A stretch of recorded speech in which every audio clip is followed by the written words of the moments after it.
ವೀಕ್ಷಕರೇ, ನಮ್ಮ ಚಳ್ಳಕೆರೆ ಟಿವಿಗೆ ಸ್ವಾಗತ. ಇಂದಿನ ಪ್ರಮುಖ ಸುದ್ದಿ.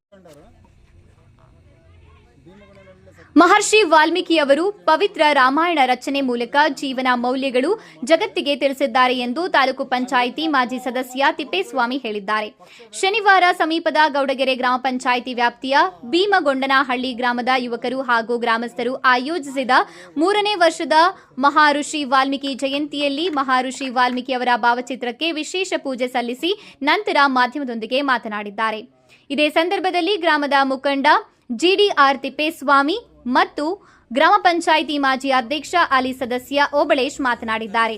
ಈ ಸಂದರ್ಭದಲ್ಲಿ ಮುಖಂಡ ಹನುಮಣ್ಣ, ಗೌಡಗೆರೆ ಗ್ರಾಮ ಪಂಚಾಯಿತಿ ಅಧ್ಯಕ್ಷೆ ಮಂಜುಳಾ, ರಂಗಸ್ವಾಮಿ, ಮಾಜಿ ಗ್ರಾಮ ಪಂಚಾಯಿತಿ ಸದಸ್ಯ ಶಿವಮೂರ್ತಿ, ನಾಗರಾಜ್ ನಾಯಕ, ಶಿವಮೂರ್ತಿ, ಗಂಗಣ್ಣ, ಶಿವಣ್ಣ, ಬಸಯ್ಯ, ಸಣ್ಣರಂಗಪ್ಪ, ಕೆಇಬಿ ಅಜಯ್, ಗೌತಮ್ ಗೌಡ ಸೇರಿದಂತೆ ಸಮಸ್ತ ಭೀಮಗೊಂಡನಹಳ್ಳಿ ಗ್ರಾಮಸ್ಥರು ಹಾಜರಿದ್ದರು.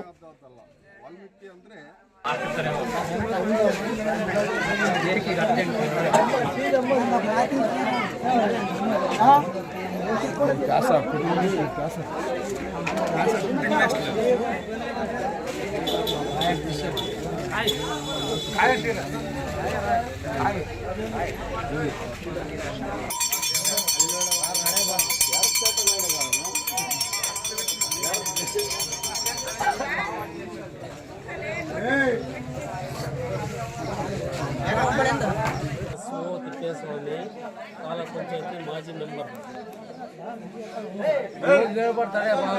ಹೌದಾ? ಇಡೀ ವಾಲ್ಮೀಕಿ ಇಲ್ಲಿ 3 ವರ್ಷದಿಂದ ಸಣ್ಣ ಹಳ್ಳಿ ಆದರೂ ಕೂಡ ಇಡೀ ಮೊಣಕಾಲೂರು ಕ್ಷೇತ್ರದಾಗೆ ಲಾಸ್ಟ್ ಬೌಂಡ್ರಿ ನಮ್ಮದೇ.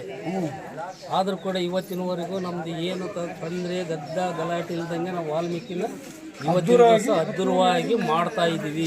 ಗ್ರಾಂಡಾಗೆ ಮಾಡ್ತಿರೋದು. ಹೌದಾ?